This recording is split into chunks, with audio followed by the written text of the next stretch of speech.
ডাক দিয়ে বলেন وَنَادَيْنَاهُ أَن يَا إِبْرَاهِيمُ قَدْ صَدَّقْتَ الرُّؤْيَا إِنَّا كَذَلِكَ نَجْزِي الْمُحْسِنِينَ। আল্লাহ বলেন তুমি স্বপ্নকে এমন করে দেখাতে পারো অবাককাণ্ড, তাহলে তোমার এই ব্যাপারটা পরবর্তী সবার মধ্যে এটা বেঁচে থাকুক, এই নিয়মটা আমি জারি করলাম। ইব্রাহিম আলাইহিস সালাম ছেলেকে জবাই করলেন কোথায়? ভাই আমার সাথে কথা না বললে হবে না। অন্য আরেকজন বক্তার আমার মধ্যে কি আছে, একটু পার্থক্য আছে, ডিফারেন্স আছে। একদল আছে খালি বক্তৃতা দিয়ে জগৎ ফাটায়, আমরা এগুলো কাজে সবসময় যাই না। কখনো বক্তৃতায়, কখনো লেখাপড়ায়, কখনো লিখনি, নানা ভাবে।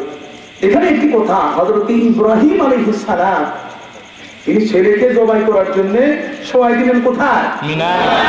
শয়তানকে 3 বার বাধা দিয়েছিল, 3 বারই পাথর মারা একটা সাথে সাথে তাদের শেষ করে ফেললেন।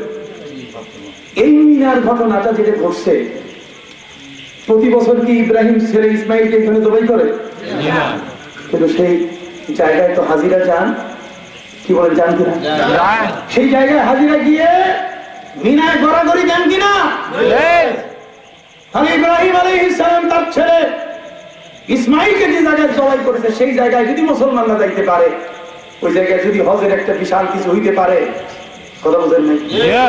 আমার নবী যেই তারিখে জন্মগ্রহণ করলেন, যেই মাসে, ওই মাসটা নিয়ে নবীর জীবনে একটু আলোচনা করতে পারে না? কিরে ভাই, পারে না? আমার দিন তো ইসলাম, কথা বলেন, আমার দিন কি ইসলাম। কাজে আমার ইসলামের মধ্যে আমার নবী, আপনি আমার হয়ে যাবেন। এই পৃথিবীর মধ্যে একটা সবচেয়ে বড় তফসির আছে, তফসিরটার নাম হলো তফসিরে কাবীর। এই তফসিরখানা লিখেছেন আল্লামা ফখরুদ্দীন রাজি। আল্লামা ফখরুদ্দীন রাজি তফসির লিখেছেন। এই তফসিরখানা জঙ্গলে বসে লিখেছেন। পীরের দরবারে মুরিদ হওয়ার জন্য তিনি গেছিলেন। বারবার স্বপ্নে দেখেন পীর সাহেবের কাছে, আল্লাহর ওলি দরবেশের কাছে তিনি গিয়ে মুরিদ হচ্ছেন। ওলির দরবারে গিয়ে বলছে, হুজুর আপনি আমাকে মুরিদ বানান। ফখরুদ্দীন রাজি তিনি এমন একজন ব্যক্তি, উনি বলেন কোরআন শরীফের তাফসীর যেমন কোরআন হাদিস পড়ে পড়ে আমি শিখেছি, কোন কোন ক্ষেত্রে কোরআনের কোন সূরার তাফসীর বাজারের মানুষ যখন বাজার করতে গেছে, বাজারি মানুষগুলোর কাছ থেকে আমি কোরআন শরীফের তাফসীর শিখেছি। আল্লামা ফখরুদ্দীন রাজি যিনি এত বিরাট বড় তাফসীর লিখলেন, তিনি বলেন যে আমি কোরআন শরীফের একখানা ছোট্ট সূরার তাফসীর লিখতে পারছিলাম না। কোরআন শরীফের মধ্যে আল্লাহ সূরা আসর, আসরের মধ্যে তিনি কসম খেয়ে বলছেন, ওয়াল আসরি ইন্নাল ইনসানা লাফি খুসর ইল্লাল্লাযীনা আমানু ওয়া আমিলুস সালিহাতি ওয়া তাওয়াসাউ বিল হক ওয়া তাওয়াসাউ বিস সাবর। এই সূরাটির তাফসীর তিনি লিখতে পারছিলেন না, মগজের মধ্যে আসতেছে না, বুঝে আসতেছে না কিভাবে তিনি এটা তাফসীর লিখবেন, ব্যাখ্যা দিবেন। ওয়াল আসরে, সময়ের কসম, আসরের নামাজের কসম। এই পৃথিবীর মধ্যে সময় বিশাল সাক্ষী। এই সময় জানে কত সাগর কত নগর হয়েছে, কত নগর কত সাগর হয়েছে। সময় জানে এই পৃথিবীর মধ্যে কত বাদশাকে আল্লাহ মাটিতে মিশাই দিয়েছেন। ওয়াল আসরি ইন্নাল ইনসানা লাফি খুসর, সময়ের কসম খেয়ে আল্লাহ বলছেন জগতের সকল মানুষ বিপদগ্রস্ত, ইল্লাল্লাযীনা আমানু, তবে ঈমানদার ব্যক্তিরা বিপদগ্রস্ত নয়। সুবহানাল্লাহ। উনি বলেন কোরআন শরীফের সূরা আসরের তাফসীর এটা আমার জন্য কঠিন হয়ে গেল, আমি তাফসীরটা করতে পারছিলাম না। আমি বাজারে গেলাম, বাজার গিয়েছি আমি বাজার সওদা করার জন্য। বাজার করার জন্য যখন আমি বাজারে গেলাম, বাজারে যাওয়ার পরে আমার কানের মধ্যে আওয়াজ আসলো, একজন লোক চিৎকার দিয়ে বলছে, কে আছো তোমরা, তাড়াতাড়ি আমার কাছে যে মালটা আছে তোমরা খরিদ করে নাও। যদি এই মালটি তোমরা খরিদ করে না নাও, তাহলে আমার আসন সহ আমার মূলধন সব ধ্বংস হয়ে যাবে। ওনার কানের মধ্যে আওয়াজটা আসার সাথে সাথে চোখ বড় করে তিনি দেখা শুরু করেন কে বলছে।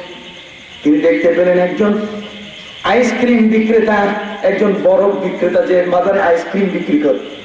ওই আইসক্রিম বিক্রেতা ডাক দিয়ে বলছে, কে আছেন, দয়া করে তাড়াতাড়ি আমার আইসক্রিম গুলো নিয়ে নেন, যদি দেরি হয় তাহলে আমার মূলধন শেষ হয়ে যাবে, মূলধন টিকবে না। তার মানে প্রচন্ড গরম পড়ছে, গরমের কারণে আমার সব আইসক্রিম গুলো গলে যাচ্ছে। আইসক্রিম যদি গলে পানি হয়ে যায় তাহলে আমার এই আইসক্রিম কেউ নিবে না, আমার মূলধন শেষ হয়ে যায়। অতএব আল্লামা ফখরুদ্দিন রাজি রহমতুল্লাহ কিরে এদিকে শুনে আসরের তফসির শুরু করছে। বরফ বিক্রেতা সময়ের গুরুত্ব দিচ্ছে কত বড়, যে তাড়াতাড়ি নেন, তাড়াতাড়ি যদি না নেন তাহলে কিন্তু আমার এগুলো পানি হয়ে গেলে আমার মূলধন কি হয়ে যাবে। অতএব তারিখ লেগে গেছে, নোটিশ এসে গেছে, কালো কাকের মতো, কালো কাকের গায়ের মতো কালো চুল থাকার পরে আজ থেকে জানি ভিটামিন ঠিক আছে, খাওয়া ঠিক আছে, রাইট সাইডে চলতেছে, ডাক্তারের চেক আপ বেড়ে গেছে, তারপরও কে জানি আমার অজান্তে আমার চুলগুলো পাকিয়ে দিল, কে জানি আমাকে অন্তঃসার শূন্য করে ফেলছে, কে জানি আমাকে লাঠি নির্ভরশীল করছে, আমার জীবন অস্তিত্বকে কে জানি ধ্বংস করে দিচ্ছে, অথচ আমার সময়টাকে আমি মূল্য দিচ্ছি না। এখনো পাগলামি আছে, এখনো আমি সিনেমা হল বানাইতে চাই, কথা বলেন নাই, এখনো এক ঝাঁক ডানা কাটা পরীর নাচ আমি দেখতে চাই, কথা বলেন নাই।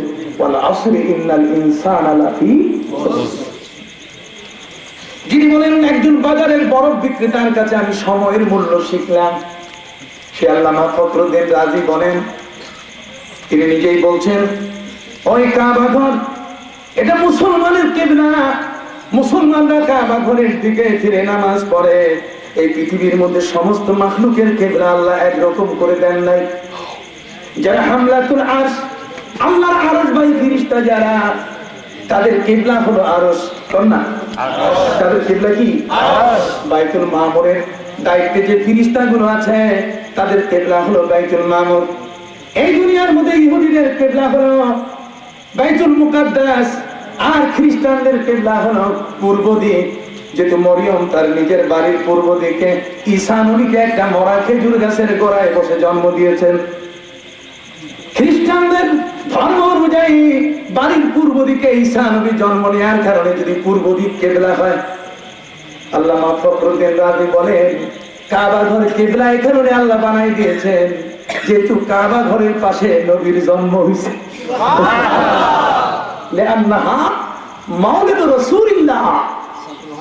আল্লাহ রাসূল জন্ম নিয়েছেন মক্কায়, এই জন্য আল্লাহ তাআলা নবীর সমস্ত উম্মতের কিবলা বানাই দিয়েছে নবীর বাড়ির দিকে, মানে কাবার দিকে। কথাটা কি বুঝতে পারছেন? যদি মরিয়মের পুত্র ঈসা পূর্ব দিকে জন্ম নেওয়ার কারণে যদি পূর্ব দিক তাদের কিবলা হয়, হামলাতুল আরশ আরশ বহনকারী ফেরেশতারা আরশ বহন করার কারণে তাদের কিবলা যদি আরশ হয়, আল্লামা ফখরুদ্দিন রাজি বলছেন তাই নবী যেখানে জন্ম নিয়েছেন তার খাতিরে কাবা ঘরকে কিবলা বানাই দেওয়া হয়েছে। নবী যদি ওখানে জন্ম না নিতেন তাহলে কাবা ঘর কিবলা হতো না। তিনি কিতাবের মধ্যে স্পষ্ট করে লিখছেন। কথা খেয়াল করেছেন? এই জন্য আমি আমার ভাইদের খিদমতে আরজ করতে চাই, বিশ্বনবী মুহাম্মদুর রাসূলুল্লাহ সাল্লাল্লাহু আলাইহি ওয়াসাল্লাম স্বপ্ন দেখলেন, নবীর স্বপ্ন কখনো মিথ্যা হয় না। এবার চলে যাবেন নাকি আবার? কারা কারা যাইতে চান হাত উঠান। যাবেন না তো? একটু দোয়া করে যাই না, আখেরি মোনাজাত। কতক্ষণ না? কোন মোনাজাত? দেখেন তো আমাদের কয়তো মিলাদ বেদাত বেদাত। আমরা কাবা ঘরের চতুর্দিকে তওয়াফ করে ফিরেছি। সাহাবায়ে কেরাম বলেন হুজুর নবীর স্বপ্ন কখনো মিথ্যা হতে পারে না। ইব্রাহিম আলাইহিস সালামের স্বপ্ন মিথ্যা হয় নাই। ছেলেকে তিনি জবাই করতে নিয়ে গেছিলেন বিশ্বনবী মুহাম্মদুর রাসূলুল্লাহ সাল্লাল্লাহু আলাইহি ওয়াসাল্লাম।